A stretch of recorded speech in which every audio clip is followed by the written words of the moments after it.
How can you talk about peace when you keep on bombing and striking and ignoring all of the rules of warfare? Viva! Está com o Expresso da Manhã. Eu sou o Paulo Baldaia.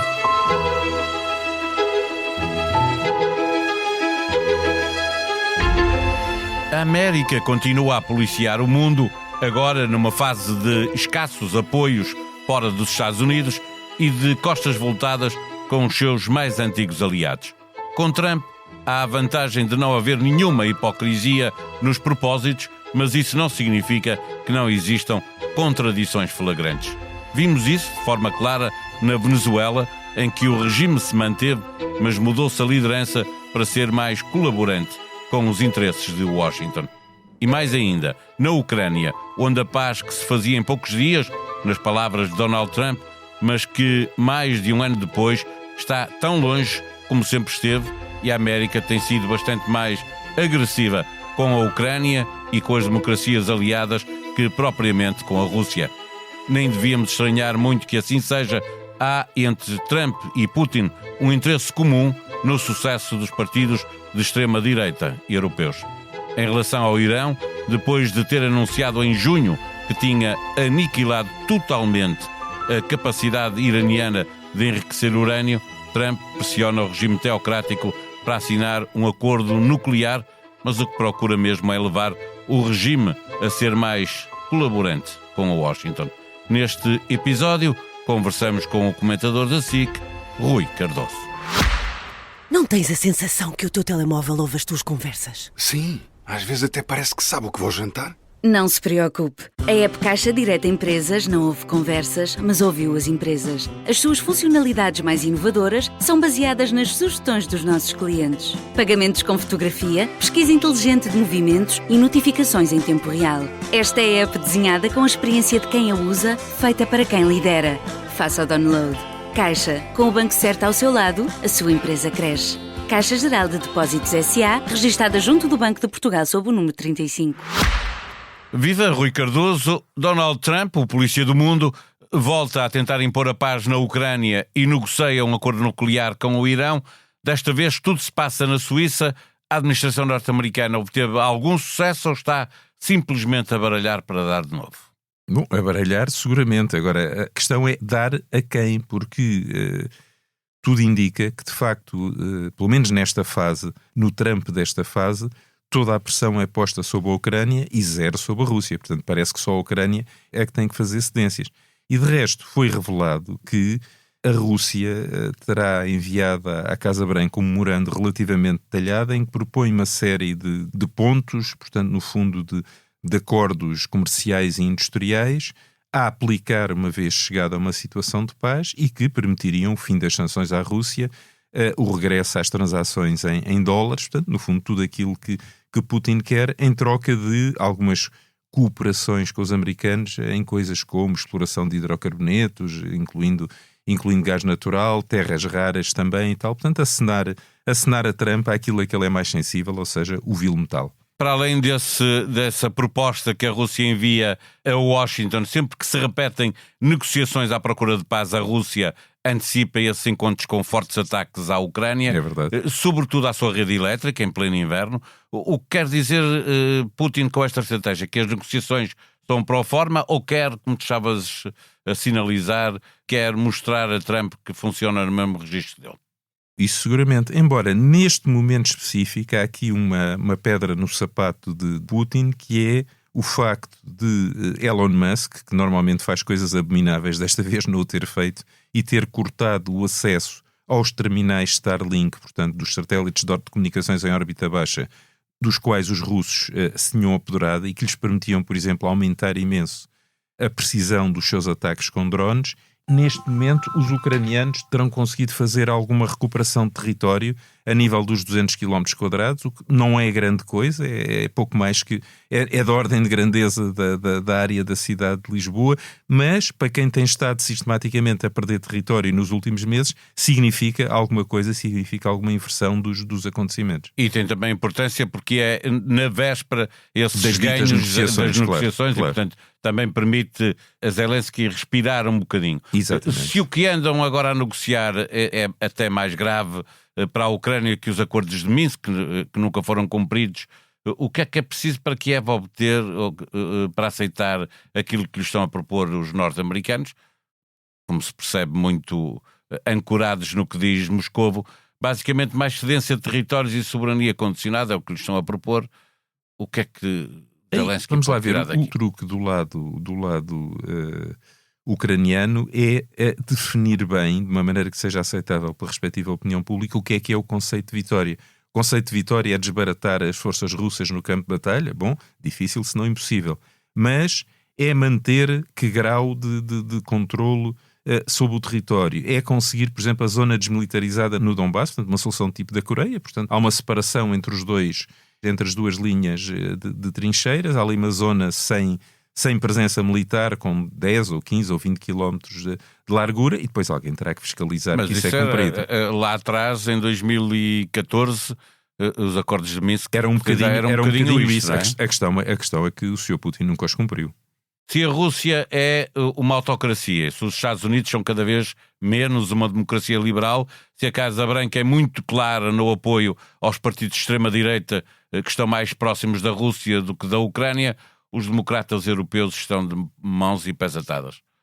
Eu não sei se estarão completamente de mãos e pés atados, mas quer dizer, há de facto uma reação da Europa que se manifestou, por exemplo, nesta conferência de Munique, nesta conferência de segurança, em que esteve lá Rubio em vez de J.D. Vance, e Rubio acabou, depois do discurso que fez, no fundo há uma mudança de tom, mas não uma alteração. Sim, exato. A substância é a mesma. A substância é a mesma, mas quer dizer, acabou aplaudido de pé, mas digamos a reação de multidão que leva ao aplauso de pé é muito feita à base da delegação alemã, mas ao mesmo tempo que isto acontecia, ou quase ao mesmo tempo que isto acontecia, o mesmo senhor J.D. Vance, que esteve presente na abertura dos Jogos Olímpicos de Inverno em Milão, foi brindado com uma assobiadela verdadeiramente monumental. O que é que acontece? Rubio, depois de ser aplaudido de pé, o que é que ele vai fazer? Vai reunir com os britânicos, com os franceses, com os alemães? Não.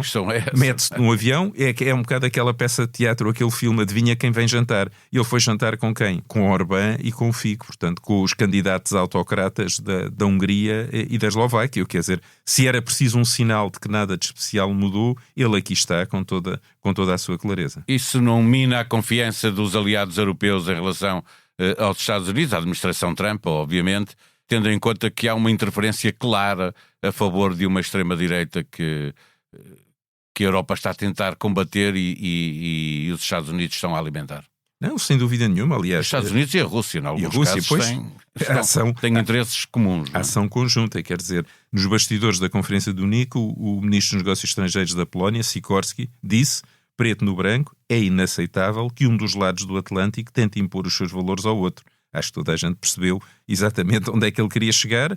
O próprio chanceler Merz, que é o primeiro que se levanta para aplaudir de pé Rubio no fim do discurso, tinha dito antes que as guerras culturais do universo MAGA não são as nossas, não temos nada a ver com isso. E Macron e Ursula von der Leyen, neste caso quase que em coro, dizem que nós, Europa, não cederemos na regulação dos serviços e plataformas digitais. Portanto, já começa a haver aqui algum arremedo de posição europeia. Agora, qual é a coisa aqui fundamental? Quer dizer, a gente aqui regressa sempre a Maquiavel e ao príncipe, não é? Quer dizer, o Maquiavel dizia que o príncipe mais valia ser temido do que ser amado. Mas melhor de tudo seria se conseguisse ao mesmo tempo ser temido e amado. Ora bem, respeitado. Ora, temidos e amados eram os Estados Unidos no tempo da Guerra Fria, quer dizer, independentemente dos golpes de Estado Kissinger patrocinaram principalmente na América Latina, no Chile e tal. Tirando isso, apesar de tudo, os valores, as democracias europeias reconheciam-se em valores comuns àqueles. Ora, neste momento, Trump sacrifica completamente aquilo que é o alicerce mais forte do poder americano e do prestígio americano, que é o soft power, portanto, desmantela a agência de ajuda ao desenvolvimento. Ao fazer isso, cria um vazio que é explorado pela China, mas dá também uma oportunidade à Europa para, nesse vazio, criar o quê? Reforçar, aperfeiçoar o próprio soft power europeu. Acho que as coisas ganhar passam autonomia. muito por aqui. De regresso ao Irão e à intenção de Trump de levar este país a assinar um acordo nuclear, negociações que, segundo Teherão, estão no bom caminho, veremos se é assim ou não. O que nos diz este caminho que Trump exagerou quando disse que tinha destruído a capacidade nuclear do Irão? Ele disse que aniquilou completamente essa capacidade de enriquecer urânio. Sabendo-se que esse risco existe, ele quer desviar da atenção do verdadeiro risco nuclear, que é o fim do Tratado de START, que impedia uma proliferação destas armas, e agora não há nada. Pois, esse também, quer dizer, era o último ferrolho negociado ainda no tempo de Gorbachev e de Bush pai para limitar as armas nucleares. Esse chegou ao fim e aparentemente não há grande vontade, pelo menos para já, nem de Putin, nem de Trump, de avançar para um novo acordo. Agora, independentemente disso, quer dizer, a América tem um problema, quer dizer, ela neste momento está isolada e está sem aliados. Eu gostava, e não vai a lado nenhum se assim for, porque a menos que se queira resignar ao papel de uma pequena potência regional, como isso é a Rússia também na sua. Disse o chanceler alemão em Munique, também lembrou que sem aliados não vão lá. Não, e há aqui uma coisa que eu acho que é importante lembrar, quer dizer, o Make America Great Again, portanto, o tornar a América novamente grande, é o slogan dos isolacionistas de 1940, dos que não queriam que a democracia americana apoiasse as democracias ocidentais na luta contra o nazismo, em que pontificavam figuras como, por exemplo, o aviador Lindbergh. Portanto, isto era, portanto, o lema dos isolacionistas, daqueles que achavam que a América se devia manter no seu cantinho. Não são, afinal, tão diferentes de Trump, parece-me a mim. Para fecharmos, ouvindo assim que tu davas conta da possibilidade de acontecer no Irão, algo parecido com o que aconteceu na Venezuela, ou seja, mantém-se o regime, muda-se a liderança e o Washington passa a ter colaboração a partir de Teherão. É uma possibilidade?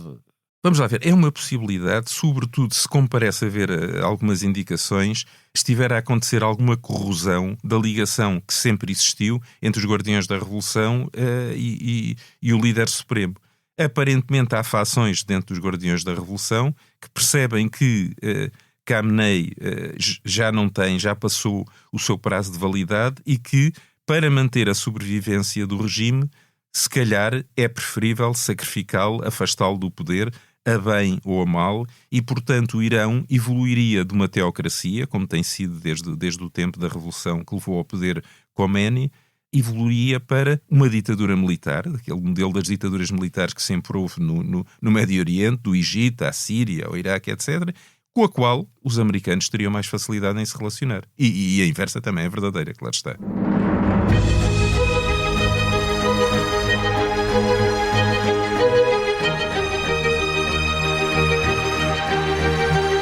Episódios de 1 minuto, filmados na vertical e sempre com um gancho para deixar o espectador curioso e com vontade de ver mais.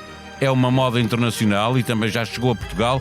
Pedro Lopes, executivo da SP Televisão, uma das maiores produtoras de ficção portuguesas, explica no podcast O Futuro do Futuro o que está em causa nos bastidores desta indústria. Em scroll pelo TikTok, ou mesmo pelo Instagram, ou entre snaps no Snapchat, aparece o microdrama em redes dramáticos ou cómicos, frequentemente caricatos ou exagerados, que nos apresentam um dilema ou mistério em menos de 1 minuto.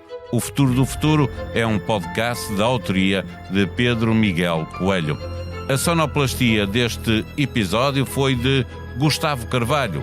Nós vamos voltar amanhã. Até lá, tenham um bom dia.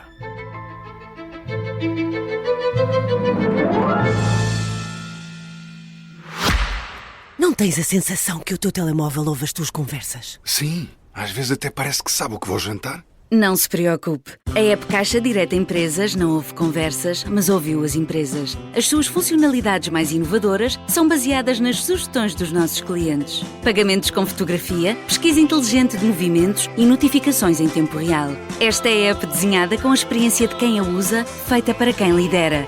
Faça o download. Caixa, com o banco certo ao seu lado, a sua empresa cresce. Caixa Geral de Depósitos S.A., registada junto do Banco de Portugal sob o número 35.